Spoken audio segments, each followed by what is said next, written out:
Hi, I'm Andrea and welcome to Productive C#. In this video, I'm going to talk about how you can fix nullable warnings after you enable nullable reference types in C#8. Here I have a console application.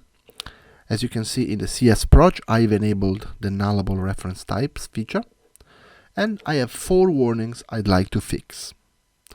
As soon as I enable the nullable reference type feature, I'm effectively telling the compiler that all reference types are non-nullable. Okay? So as soon as you do that, there's one question that comes to mind. But okay, now all reference types are non-nullable. But what if I really want to assign null to a reference types? I have something in my domain that effectively is nullable. For example, here in category, is something that we know could be set to null.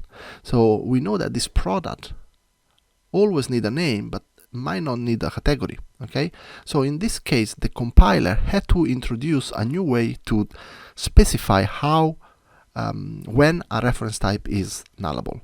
In order to do that, you can just add a question mark at the end of the type. And when you do that in a similar way to the nullable value types, you can tell the compiler that category is of type string and is nullable. As soon as I've done that, as you can see, 2 warnings went away, because I'm telling the compiler it's okay to assign null to category. It's something that we want by design.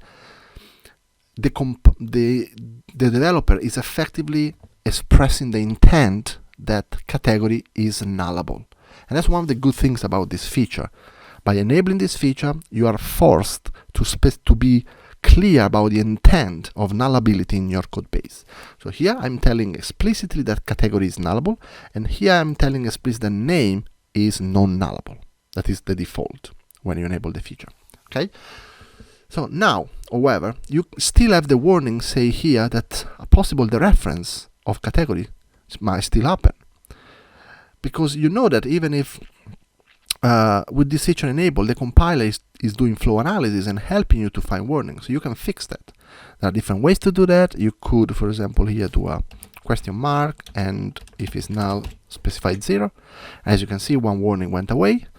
Or you could fix this in a different way, for example, wrapping all of this statement inside a switch statement, for example, checking the category is different than null. And then the warning goes away. So there are different ways you can fix this, but obviously the compiler is helping you here, making sure that you do not get a null reference exception at runtime, and you effectively check for null. Okay, let's see how we can treat this name. So now name is non-nullable. So the compiler is not happy because you can create a product and not specify a name, and name will be null. And that's not something not possible. So an easy way of fixing this warning would be to assign a default value to the name, for example, assign an empty string, and that would work. But maybe it's not the best approach. Maybe the best approach is to create a constructor that take a name and then assign name with a name. So now I can remove the setter here, for example. And that might be a way. Of course, it's not compiling now, so let me also add category to the constructor. I'm using string question mark because category is optional, and I assign category here as well. Now I change the code to create a product using the constructor. Let's see what happened. So in this case, the compiler is happy because you need to specify an actual name when you create a product, so you need to assign some value to it, so the compiler is happy.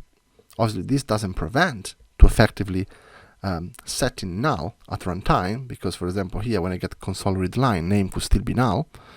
It might happen. The compiler analysis is not perfect. It might be possible that you call a method here that still return null, but at least the compiler tries to give you as much help as possible. So now the compiler doesn't give you any warning.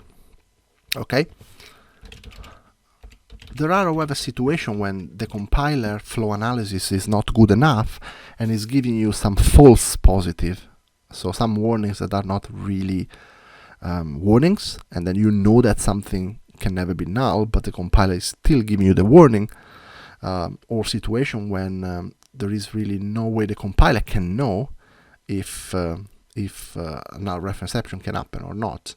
So in situation when you think you know better than the compiler, and that's something you should really do carefully, you can use the null forgiving operator. Basically telling the compiler, please, I know what I'm doing. For example, here I could add a question mark here, and I'm telling the compiler, I know the category can never be null here. Trust me, don't give me any warnings here because I know what I'm doing. Of course, it's very dangerous to do this using this null forgiving operator, because it's effectively disabling a compiler warning. But there are situations when this is legitimate and can be done. But try to use the null forgiving operator only when it's really a problem. So when you enable the nullable reference type feature, you need to start thinking about nullability in your code base.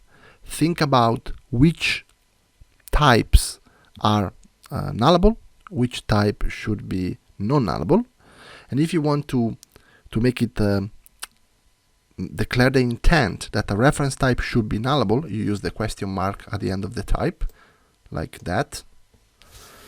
And you can try to change your code base in a way to fix all the potential warnings that the compiler is generating at you. You can use if statement, you can assign default values using ternary operators or anything like that, or adding constructors. You can do every C# manipulation so that the compiler will not give you the warning anymore. There are however some situations when that's not possible, and in those situations you can use the null forgiving operator to tell the compiler, please don't show me the warnings, I know what I'm doing here, and that's effectively what you can do. So this feature is extremely valuable, and if you start a new C#8 project from the beginning, I recommend you to enable this feature since the beginning, because it's a lot easier to start thinking about nullability at the beginning of your journey when you write code, rather than adding this feature later on a legacy project. Thank you very much for watching.